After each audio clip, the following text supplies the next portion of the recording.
Hi, I'm Steve Weinberg. I'm the author of Above Quota Performance.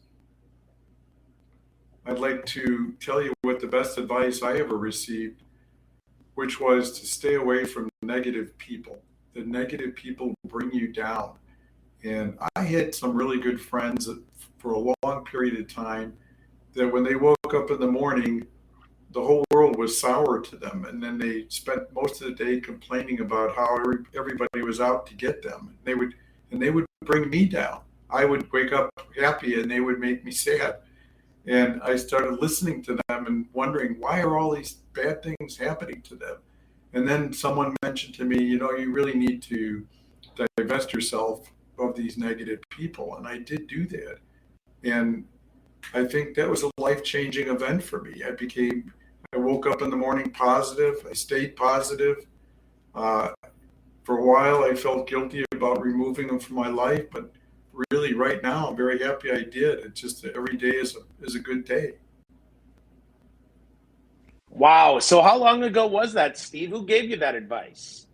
Well, it was actually a friend of mine who went through the same thing, and I had some friends that were, and I actually say there, and I wrote a little article about that. I said they're poison, and they're like cancer, and they bring you down, and they may not intentionally want you to bring you down, but they're so embroiled in their own misery that they infect you, and it hurts. And sometimes these are family members. In my case, I have one that's a close family member, and we just said, my wife and I just said, we don't need these people in our life anymore. We want to have a positive life, and we don't have anything to do with them. Wow. Wow. So So I'd that say that that was had to have been, yeah. Oh, go ahead. that that was the best advice I ever received. Now, before I Yeah. go any That, further, Phil, I want to say Happy Veterans Day to you, because I know you're a veteran, and yesterday was Veterans Day, and it's very important to me that all veterans get recognized on Veterans Day. well, thank you, Steve. I appreciate that. Yeah. I do my best to recognize on that day as well. I think, everybody who served, well, at mill spouses, family, and the service members themselves, absolutely super, super important day. Did you serve, or any family members of yours that served? I did not. My father did during World War II, the entire duration, and right now I have a nephew who's a pilot in the Air Force, and he's stationed in Florida, and he's been in for about 12 years, and he's going to be a career guy. So he That's and my awesome. niece have moved about 5 times in the last 6 years, and they just moved to Florida from Omaha, Nebraska. Oh boy, that's quite a move, huh? Well, they've been in Guam, they've been in North Dakota, Louisiana. They moved around quite a bit. Cool. That's great. That's great. So cool. Well, I want to say congratulations on your book. It's Thank you, fantastic. Good job. It's a lot of work thank to you. put this together. So congratulations. It was a labor of love. I really enjoyed it. I bet. I bet. So I mean, you've got a long career in sales. What prompted you to finally put all your smarts down in a book? It was interesting how it evolved. I started out in accounting, and some people wonder, how can a person who's an accountant go into sales? Isn't that kind of like a personality conflict? It's almost like dual personalities. But I also explained in another article that introverts can do well in sales, although I think I'm an extrovert now. But I really relied on the expertise that I had in implementing software packages at the firm that I was with. I went to work for one of the software suppliers. They asked me to be in sales, and since I really knew their product well and I knew their competitors well, I was able to meet with people, explain how it would help them, and I could relate to them because what they were doing was the same thing I was doing just months before. So I went into sales, enjoyed it quite a bit, was promoted from individual sales into sales management. I was a VP of sales of several firms, a president of one software firm. And then about I guess about 5 years ago, I decided I wanted to go back into individual sales. So I left my sales management position and went back into individual sales for about 3 years. And I loved it. I got tired of hearing everybody complain to me that they didn't have enough leads, and then all the complaints that a sales manager receives. And I just went and did my own thing, and I did very well. I closed the largest sale in the company's history, and they changed the comp plan as a result of that, which is interesting. And I was the number one sales rep every year and the number one sales manager every year. Now, when I was a sales manager, I used to meet with the teams that I had, and I would go over something I would call the Steveisms. And the Steveisms were about 15 bulleted items with no text behind it. And then I would explain to them, I'd say, this is how I operate. This is how I want you to operate. And I would go through these Steveisms and explain to them. So here's an example. I had one that was, if you're not winning, you're losing. So people would say, well, isn't that obvious? And I'd say, no, it's not very obvious, because a lot of times people would come to me and say, during an account review, I'd say, well, how are you doing on this account? Oh, well, I'm doing really well. Well, how do you know that? Well, the people are really nice to me, and they return my phone calls real promptly. When I ask them for information, they give it to me. I've had no problems with access or anything like that. I go, okay, well, that's nice. I'm glad they're nice to you, but are you winning this account? And they go, oh yeah, of course I'm winning this account. Well, tell me what steps they're taking that indicate to you that they're winning. And they couldn't give me any. I'd say, well, have they signed up for training yet? Have they put you in touch with their lawyer or the procurement person? Have they told you they made a final decision yet? Have they notified any of the other vendors that are being considered that they're no longer being considered? And have you met with the chief decision maker? And I would get blank stares. So I would look at them and say, well, if you're not getting positive feedback and you're not progressing, if you're not moving from one step to the other, then you're losing. You just don't know it yet. And the people are just being nice to you. That because they want to be nice to you. They want to treat you nice. Most people want to treat you nice. If you're nice to them, they'll be nice back to you. But that doesn't mean they're going to buy from you. So I had a number of these Steveisms, and I thought, well, after I retired from full-time sales, I would write a book. And of course, along came the pandemic, and it gave me a lot of time to do a lot of writing. And I would write a chapter on each one of those Steveisms. And that was really the genesis of the book, of what they were all about. And then I added some other things in there, like how to use LinkedIn for business development and so forth. But that was really how I got started. There were a lot of other things in there. Another thing that I guess that bothered me is that in sales, I had gone through probably somewhere between 15 and 20 different sales training courses that were put on by other people. And every one of them had some really good nuggets in it. But what I found was that when the sales trainer left, the company dropped what they were doing, the sales manager as well as the salespeople. They didn't follow through on it. And I also found that a lot of the sales trainers were not up to date on the latest technology, such as social media. And they were telling people to do things that really I didn't think applied anymore. So I have a chapter in the book on what your sales trainer told you is wrong. And I go into detail on that. And I think that was really important for me to get that out. Yeah, for sure. I read that chapter as a sales trainer, as someone who's doing that with great earnest, right? I was like, what's Steve got to say here? But I read that and I'm like, oh yeah, no cold calling at all, which is right. I mean, wouldn't that be nice, right? Exactly. Wouldn't it be wonderful to just like live in the Garden of Eden and eat fruit off the trees? Wouldn't that be nice? But it's not realistic. And there is a very popular sales trainer right now that probably earns maybe 9 figures a year. And he says that, and he's written books And he says cold calling is, it's not good. It's not for you. Well, I think what he's saying is it doesn't come across this way. I think what he's saying is that unsolicited calls to people without a good message and without a good reason for your call is a waste of time. And that's true. But, if you want to succeed in sales today, most companies that I've worked for and have seen from the outside, they don't give you enough leads. You need to do some business development on your own, or you'll die. Yeah, for sure. For sure. If you're not getting enough leads, you have to take control of your own pipeline and make that happen.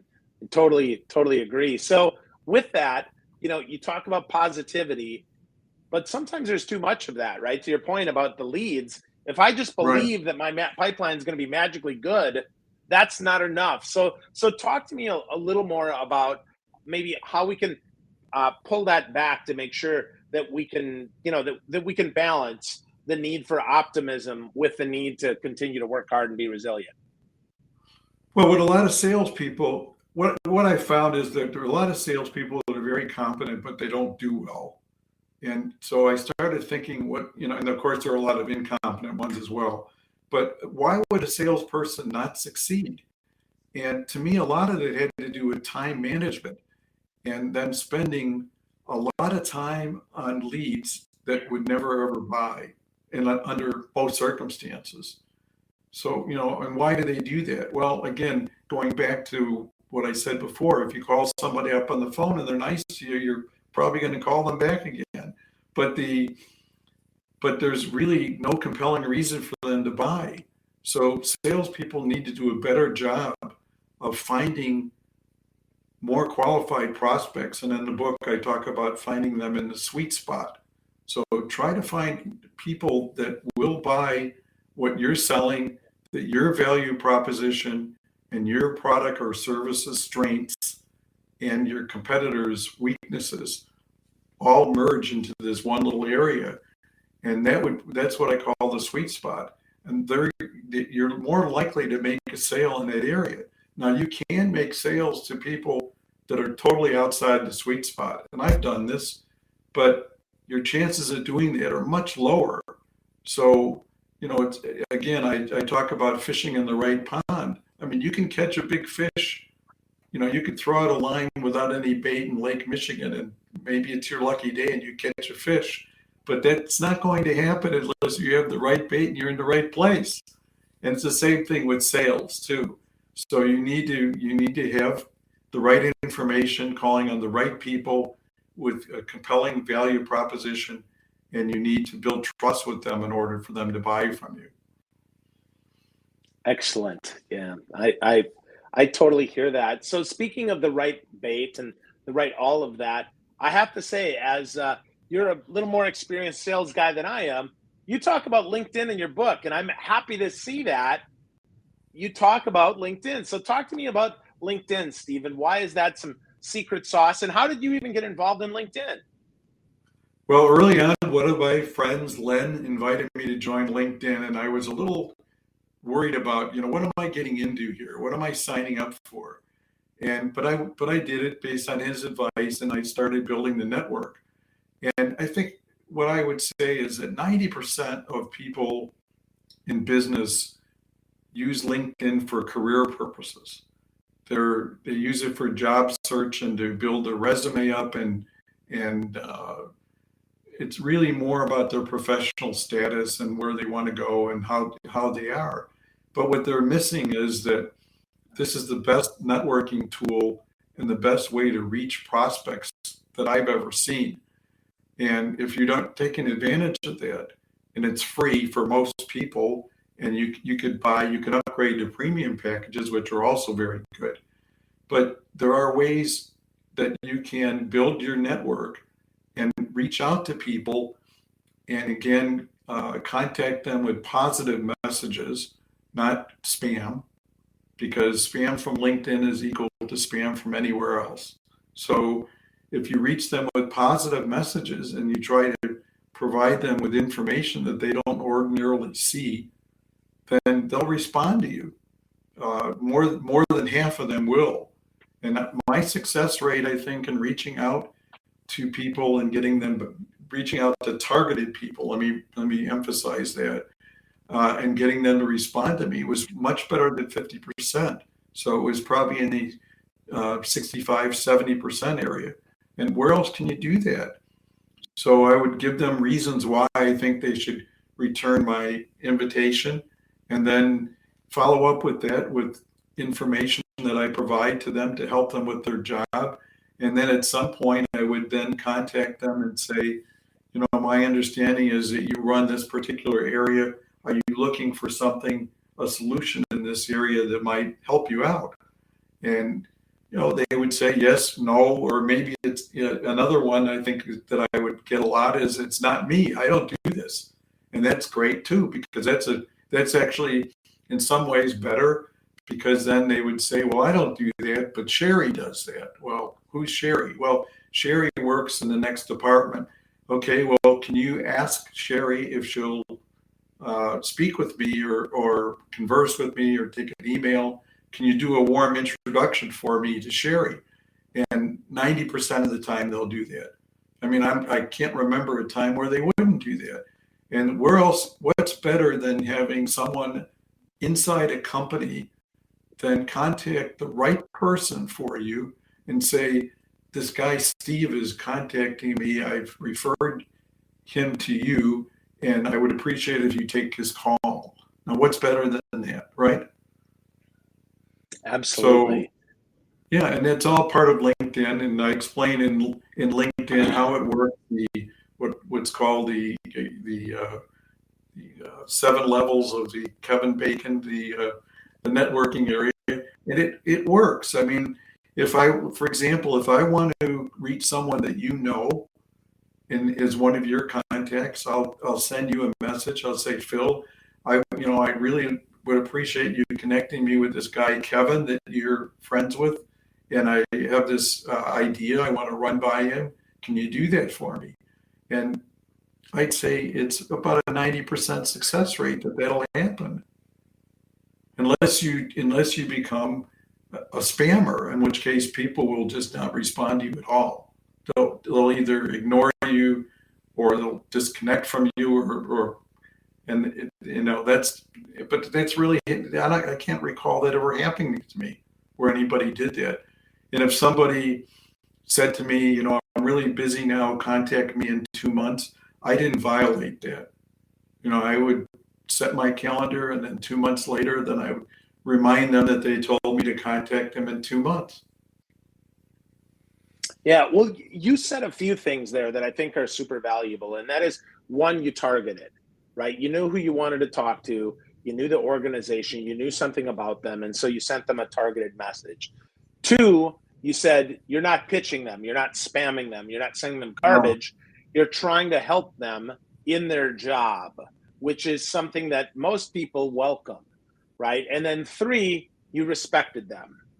And if you put those 3 together, right, you respected their time, you respected their attention, you respected if they did say no, which wasn't often, right? I think those 3 things, Steve, are so often not done on LinkedIn. So many people, the first message they send is, hey, Steve, you want to buy a watch? It's like, come on.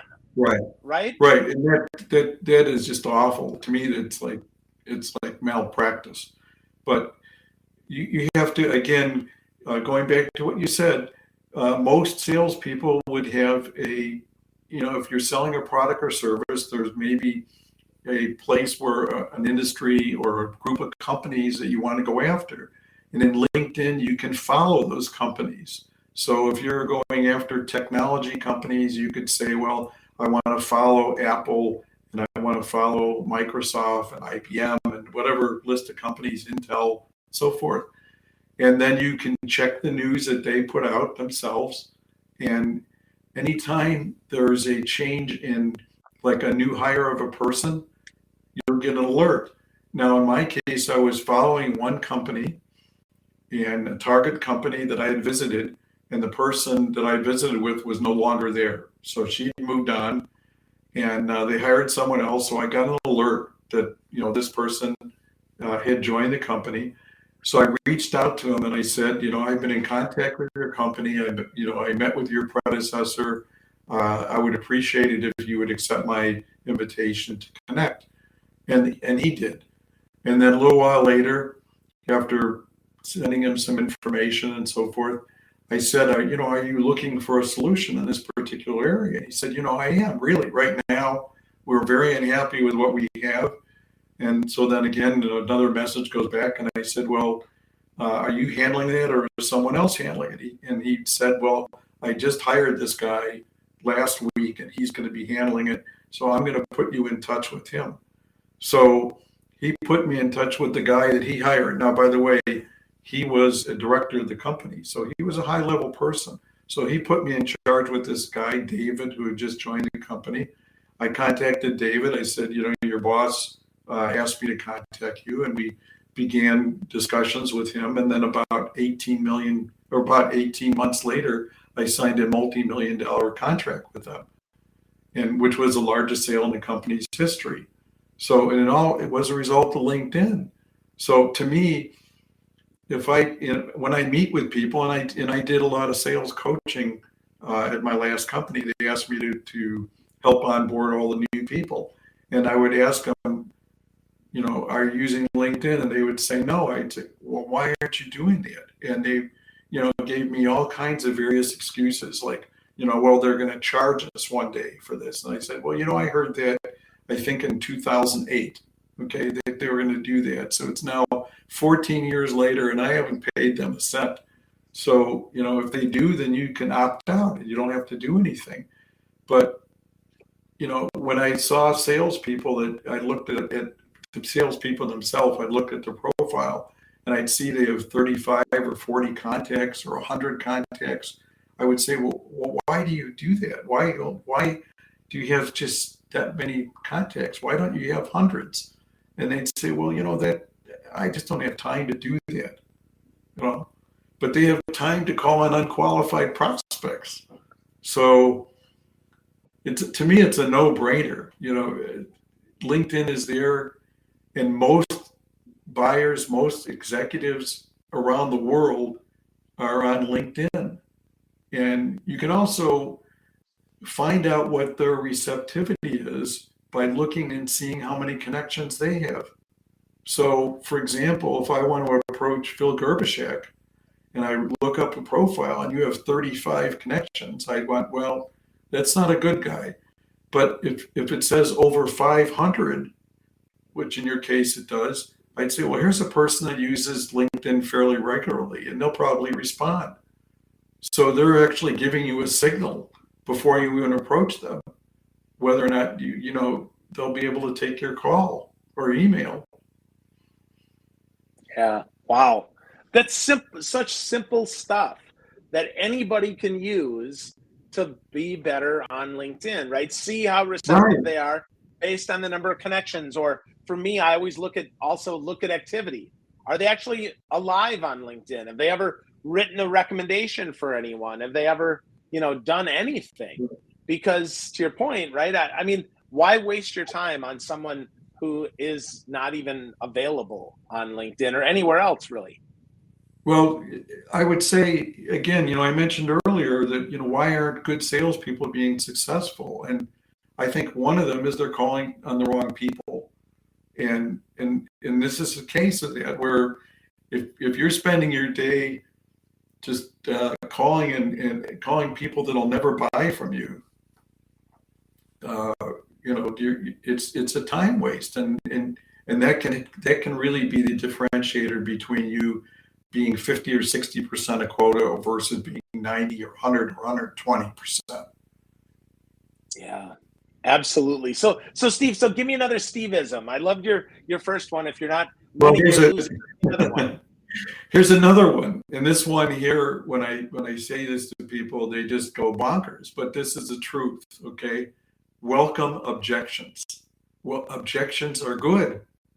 And I know every sales training class that I've ever been through, we've spent anywhere from 4 hours to 3 days on training on how to neutralize objections. If they say this, you say this, If they say that, you say that. And you pivot here or you go here. And I got to thinking, well, you know what? That doesn't make a whole lot of sense. If someone says to me, your price is too high, or I don't like the availability when you're going to be able to send me the product, or I don't like the color. I mean, this is really good information. Why don't I want this? And why do I want to fight this? And why do I want to try to neutralize it? And why do I want to insult the person who gives me this information? Why do I want to tell her, no, you're wrong. Our price is really good. Okay. You may think it's high, but it really isn't high. Okay.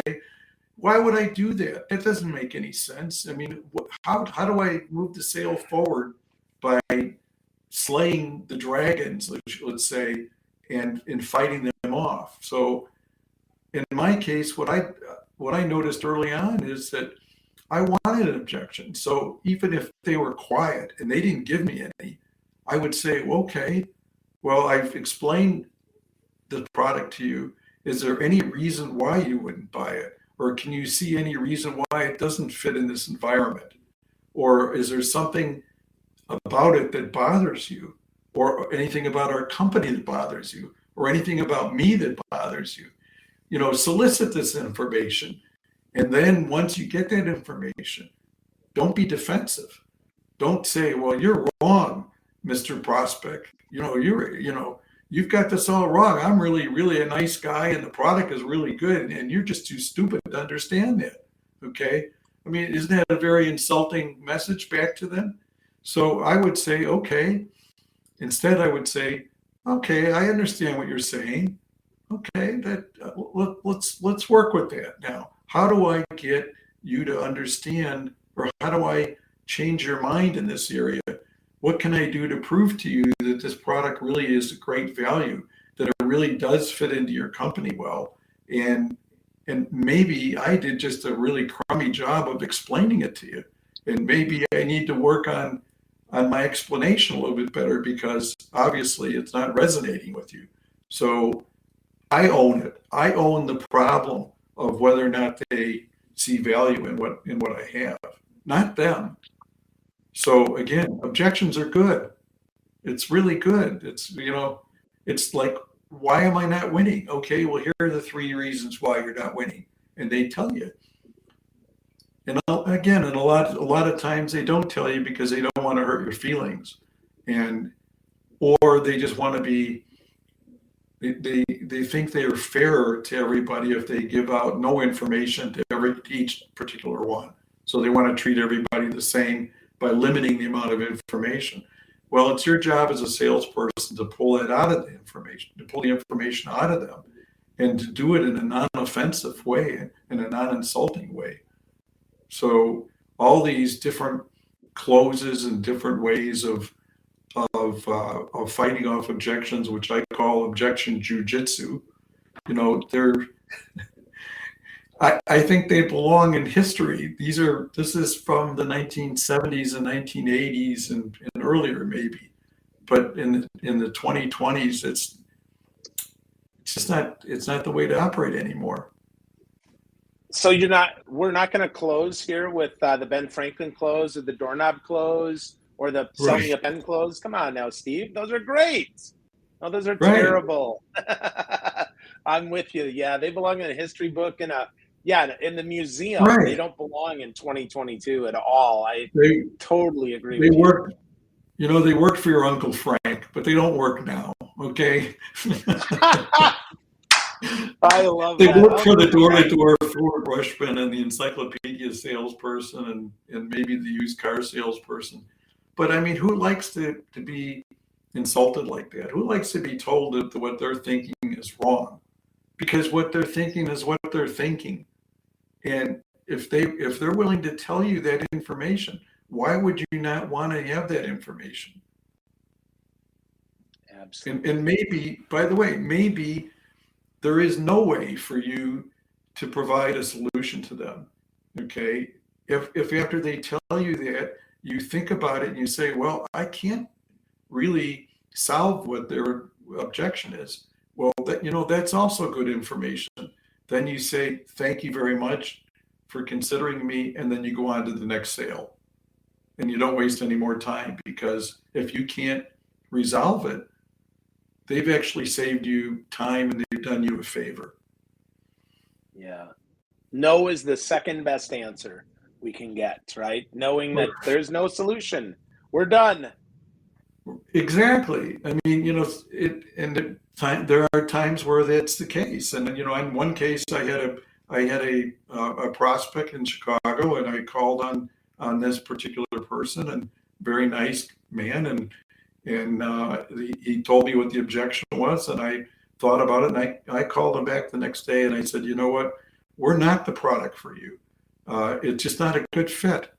And he said, well, why isn't it a good fit? And I said, well, what we have doesn't run on the database management system that you have, the one your company has decided. And he asked me for more information, and I gave it to him. And then he said, well, will you meet with our information technology people? And I said, sure. And I met with them, and it turned out they changed the system that they worked on, and then they bought my product. And that's the honest to God truth. And he's still a good friend of mine till today. Yeah. I well, still sometimes the answer is not you, right? Not for right. now, anyway, huh? Be honest with them, and maybe sometimes you're not the good fit, and that's okay. Because if you tell them that, then one day you will get a sale. But if you do make a sale to them and they're unhappy, you will never get a sale from them at this company and the next company and the next company after that. You just won't. So true. So true. Wow. Steve, so much more we could talk about in your wonderful book. Again, congrats on Above Quota Performance. If there's one way that people can get started on the path of going above quota performance and really outkicking where they are, what would that be? Well, they can go to my website, which is www.steveweinbergsales.com. That's STEVE. Weinberg is WEINBERG. Steve Weinberg Sales is one word.com. And I have on there a lot of resources, some of the places where I've spoken, and some of the articles that I published, which are about 50 or so far. They can read that. They can also contact me through there as well. Awesome. Well, such great stuff, Steve. Again, congratulations on the book. Friends, if you're listening, you're watching, you bet. Get a copy of Above Quota Performance. It's filled with great stuff. Lots of Steve isms in here. Lots of sales truth from an experienced, intelligent, helpful sales guy. Steve, thank you so much for spending time with me today and for sharing some of your great insight. I so appreciate you. You're welcome, Phil. Thank you for having me. My pleasure. And folks, go to steveweinbergsales.com and get to know my friend Steve Weinberg. Have a great day. Now go above quota performance. Have a great day.